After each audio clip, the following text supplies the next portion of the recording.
Hello welcome all of you. നമ്മളിന്ന് discuss ചെയ്യാൻ പോകുന്നത് ഇംഗ്ലീഷ് ഫോർ കമ്മ്യൂണിക്കേഷനിലെ ബ്ലോക്ക് 2 യൂണിറ്റ് 2 ആണ്, ലിസണിങ് ആൻഡ് ദി മീഡിയ. ഇത് മറ്റേതിനെ അപേക്ഷിച്ച് നോക്കുമ്പോൾ ചെറിയൊരു ചാപ്റ്റർ ആണ്. മാത്രമല്ല ഇതിൽ എക്സ്പ്ലെയിൻ ചെയ്യേണ്ടതായിട്ടുള്ള കാര്യങ്ങളൊന്നുമില്ല, മനസ്സിലാക്കി പഠിക്കേണ്ട കാര്യങ്ങളൊന്നുമില്ല. ജസ്റ്റ് പോയിൻറ്റ്സ് ഏതൊക്കെയാണ് ഇമ്പോർട്ടൻ്റ് എന്നുള്ളത് ഹൈലൈറ്റ് ചെയ്ത് പഠിച്ചാൽ മതിയാവും. Okay, then how can we access media resources to improve and develop our listening ability in English?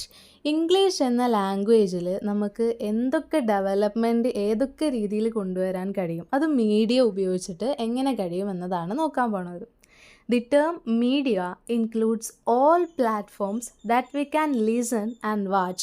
നമുക്ക് കാണാൻ കഴിയുന്നതും നമുക്ക് ശ്രദ്ധിക്കാൻ കഴിയുന്നതുമായിട്ടുള്ള എല്ലാ പ്ലാറ്റ്ഫോമിനെയും ഒരുമിച്ച് പറയുന്ന പേരാണ് എന്തെന്ന് പറയണത്, മീഡിയ എന്ന് പറയണത്. No doubt that listening to different radio programs allowed the audience to better their vocabulary and pronunciation.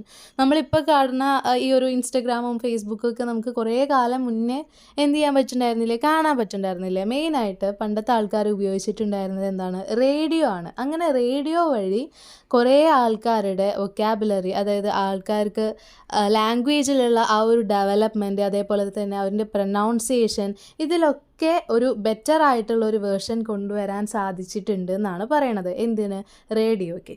Then, after the era of radio, the television was invented as an audio-visual medium. അതായത് റേഡിയോൻ്റെ വരവിന് ശേഷം പിന്നെ അടുത്തതാരാണ് വന്നത്, ടെലിവിഷൻ്റെ ഒരു വരവായിരുന്നു. ടെലിവിഷൻ്റെ വരവോട് കൂടിയിട്ട് വിഷ്വലായിട്ടുള്ള ആ ഒരു ability കൂടി, ആ ഒരു ഡെവലപ്മെൻറ്റ് കൂടി വരാൻ തുടങ്ങി. ആൾക്കാർക്ക് ആ ഒരു വിഷ്വലായിട്ടുള്ളത് കാണാനും അതേപോലെ തന്നെ അതിനെപ്പറ്റി ചിന്തിക്കാനും ഒക്കെ തുടങ്ങിയ ഒരു കാലഘട്ടമായിരുന്നു ഈ റേഡിയോ കഴിഞ്ഞിട്ടുള്ള ടെലിവിഷൻ്റെ വരവോട് കൂടിയിട്ടുള്ള ആ ഒരു എറ എന്ന് പറയുന്നത്. Then, with the invention of the computer and the internet, there emerged a wide variety of platforms, websites and apps through which people could be educated. ശരിയല്ലേ, നമുക്കിപ്പോൾ തന്നെ നോക്കിക്കഴിഞ്ഞിട്ടുണ്ടെങ്കിൽ ഒരുപാട് ആപ്സ് കാണാൻ പറ്റും. അതേപോലെ തന്നെ ഇൻ്റർനെറ്റിൻ്റെ ആ ഒരു ഡെവലപ്മെൻറ്റും എത്രത്തോളം നമ്മുടെ ടെക്നോളജി വളർന്നിട്ടുണ്ട് എന്നുള്ള കാര്യങ്ങളൊക്കെ നമുക്ക് തിരിച്ചറിയാൻ പറ്റേണ്ടതാണ്. അപ്പോൾ ആ ഒരു ഇൻവെൻഷനോട് കൂടിയിട്ട്, കമ്പ്യൂട്ടറിൻ്റെ ആ ഒരു ഇൻവെൻഷനോട് കൂടിയിട്ട് ഇൻ്റർനെറ്റും കമ്പ്യൂട്ടറും അതേപോലെ തന്നെ നമ്മുടെ ടെക്നോളജീൻ്റെയും ആ ഒരു വളർച്ചയാണ് അവിടെ പറയുന്നത്. Digital platforms.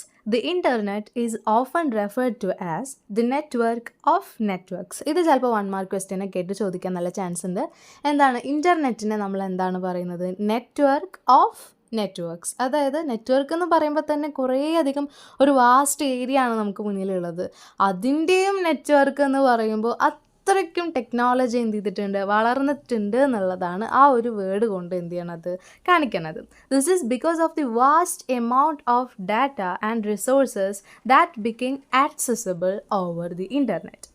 Being able to listen to audio and audio-visual contents in English is a significant tool in developing key skills and acquiring proficiency in the language. അതായത് നമുക്ക് തന്നെ ഇപ്പോൾ യൂട്യൂബിലായാലും അല്ലെങ്കിൽ ഇൻസ്റ്റയിലായാലും ഏതൊരു പ്ലാറ്റ്ഫോമിലായാലും നമുക്ക് വേണ്ട കാര്യങ്ങൾ നമ്മൾ എന്ത് ടൈപ്പ് ചെയ്ത് കൊടുത്താലും അത് വരുന്ന രീതിയാണ്.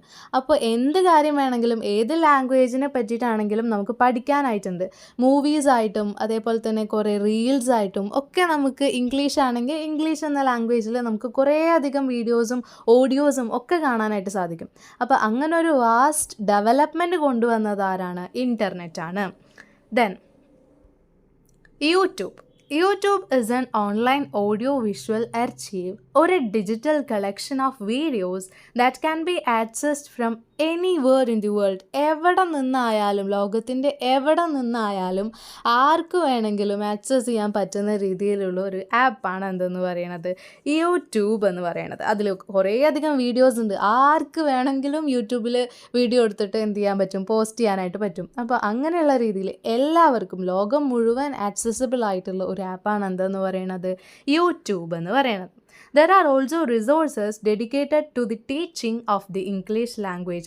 യൂട്യൂബിൽ തന്നെ ഒരുപാട് ചാനൽസ്, ഒരുപാട് ഇൻ്റർനാഷണൽ ചാനൽസ്, നാഷണൽ ചാനൽസ് ഒക്കെ നമുക്ക് അവൈലബിൾ ആണ് ടീച്ചിങ്ങിന് വേണ്ടിയിട്ട്. ഓൺലൈൻ ക്ലാസ്സസ് ആയിട്ട്, ഓൺലൈൻ ട്യൂട്ടേഴ്സ് ആയിട്ട് ഒരുപാട് ചാനൽസ് നമുക്ക് അവൈലബിൾ ആണ്. Then Vimeo is a platform that is similar to YouTube with an online collection of audio-visual content. അതായത് യൂട്യൂബിനെ പോലെ തന്നെ ഒരു സിമിലർ ആയിട്ടുള്ള ഒരു പ്ലാറ്റ്ഫോമാണ് എന്തെന്ന് പറയണത്, വിമിയോ എന്ന് പറയണത്. വിഷ്വൽ കണ്ടൻറ്റും ആൻഡ് ഓഡിയോ കണ്ടൻറ്റിൻ്റെയും ഒരു കളക്ഷനാണ് യൂട്യൂബ് പോലെ തന്നെ വിമിയോ എന്ന് പറയുന്നത്. It provides necessary access to educational material related to the development of listening as a language skill.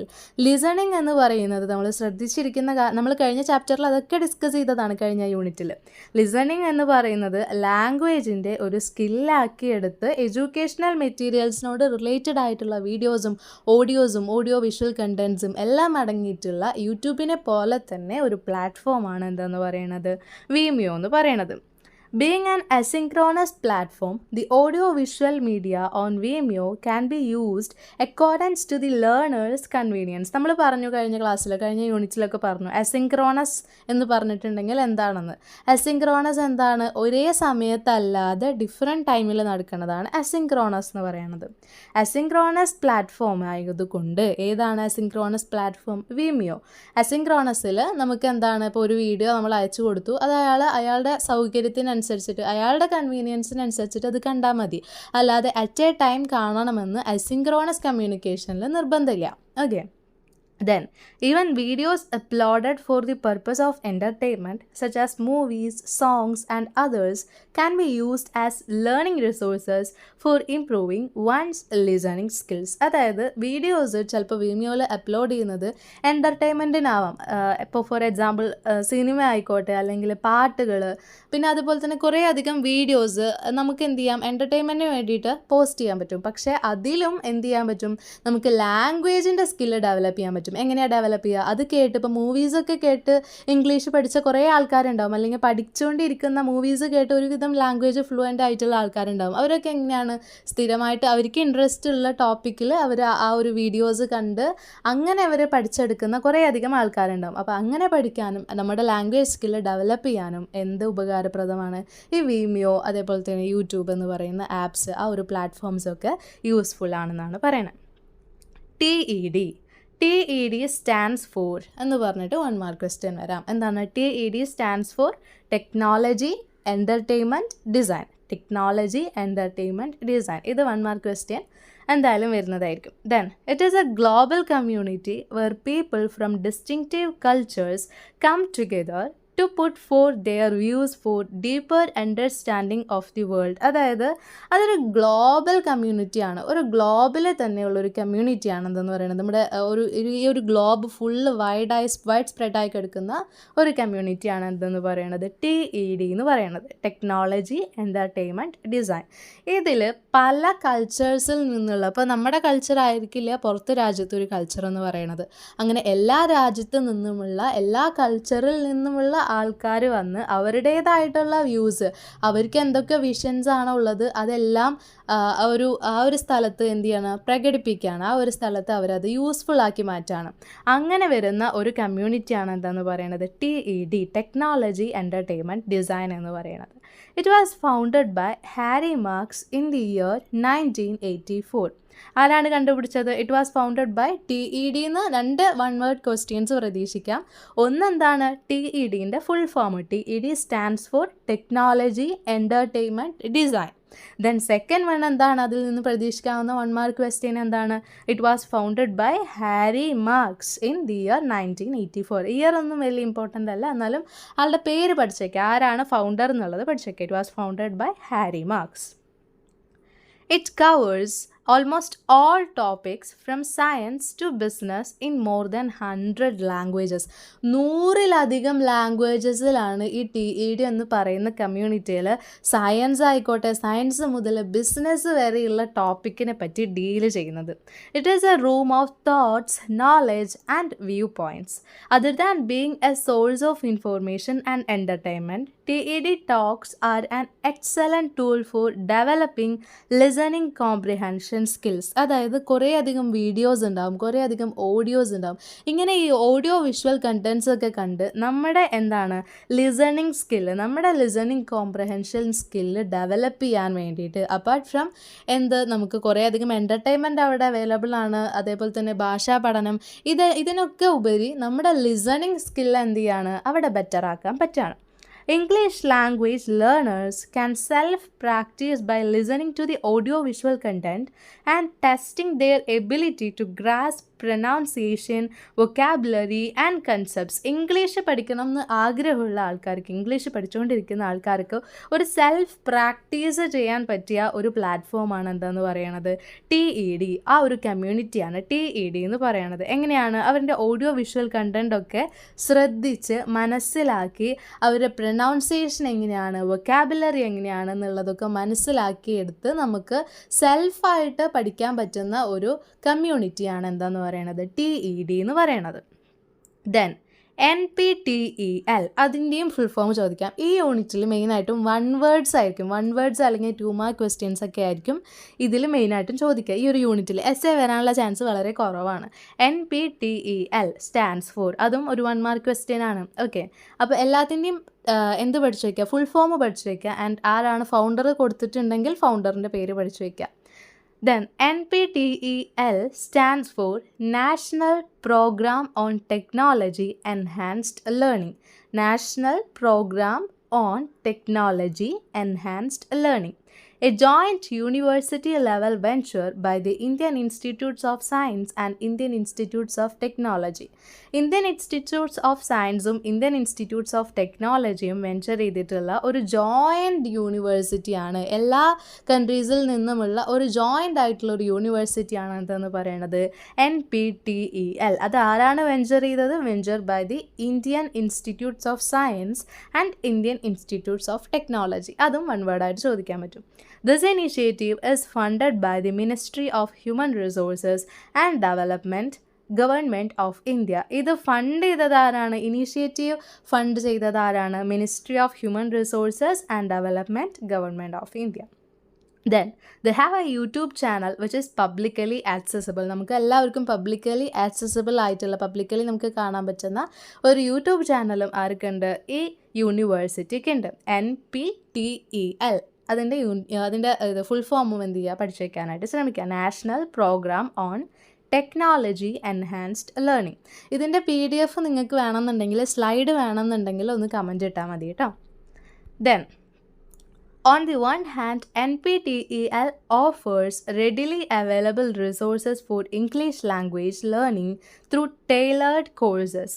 അതായത് NPTEL എന്ന് പറയുന്നത് ഇംഗ്ലീഷ് ലാംഗ്വേജ് ലേണിങ്ങിന് വേണ്ടിയിട്ട് പല രീതിയിലുള്ള കോഴ്സസ് അവരെന്ത് ചെയ്യുന്നുണ്ട്, പ്രൊവൈഡ് ചെയ്യുന്നുണ്ട്. NPTEL എന്ന് പറയുന്ന യൂണിവേഴ്സിറ്റി ഇംഗ്ലീഷ് ലാംഗ്വേജ് പഠിക്കുന്നതിന് വേണ്ടിയിട്ട് പല രീതിയിലുള്ള കോഴ്സസ് എന്ത് ചെയ്യുന്നുണ്ട്, അവർ ഓഫർ ചെയ്യുന്നുണ്ട്. On the other hand, the digital collection of lectures and classes are a ready source for practicing listening skills in a setting that is academic and technical.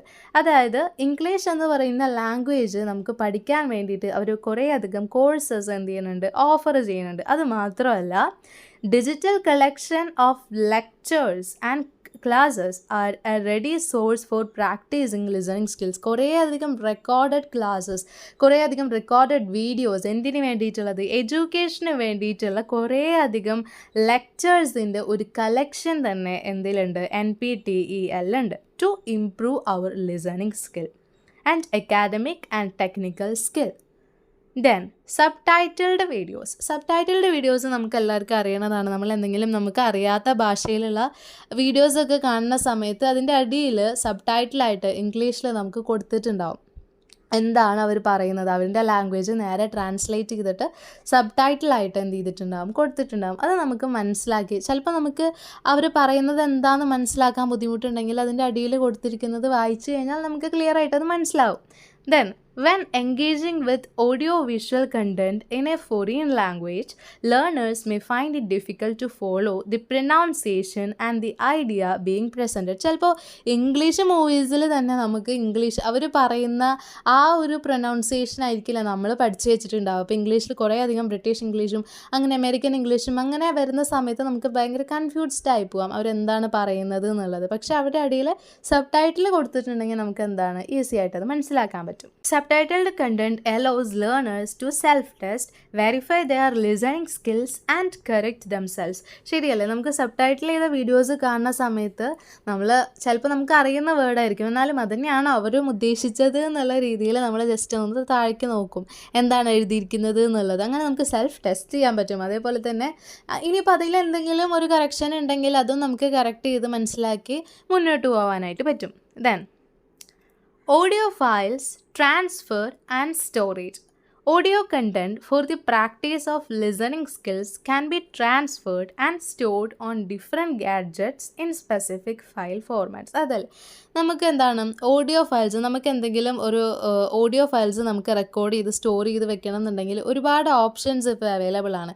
അങ്ങനെ available ആയിട്ടുള്ള എന്തൊക്കെ ഓപ്ഷൻസ് ആണെന്നുള്ളതാണ് അവിടെ points ആക്കി കൊടുത്തിരിക്കുന്നത്. അത് important ആണ്. ചിലപ്പോൾ 5 mark question ആയിട്ടും 2 മാർക്ക് ക്വസ്റ്റ്യൻ ആയിട്ടും 1 വേർഡ് ആയിട്ടും ചോദിക്കാനുള്ള നല്ല ചാൻസ് ഉണ്ട്.